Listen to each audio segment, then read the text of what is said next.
Maybe it's not so innocent. I'm Jeff Stein with today's Iowa Politics Report. It was on this date in 1732, 290 years ago, that George Washington was born. He, of course, would go on to become the first president of the United States, among other things. Now, we discussed at this time yesterday how the national holiday was still Washington's birthday, according to acts of Congress, not the so-called President's Day that we've all been led to believe it is. I make mention of that fact yearly and sort of toss off any motive behind it because of how long it has been since the more collective phrase started being used.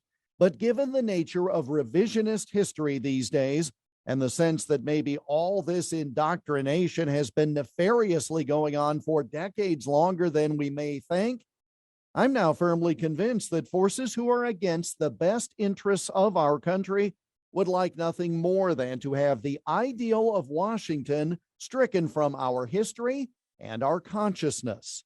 Washington was known for good reason as the father of our country, but that plays into a patriarchal white supremacist narrative, and we can't have that. Better to focus on any failures he may have had, especially when viewed in light of today's Enlightenment, instead of through the lens of the particular era. And if we suggest that every president was just as good as every other, then it adds to the idea that there is no such thing as American exceptionalism, and that certain presidents were not themselves exceptional. Lincoln was nothing special. Pierce, Van Buren, Fillmore, any would have done just as well. Well, except none of that is true. Washington, for example, certainly did not create the nation single-handedly, but to diminish his role is to be untrue to history and reality.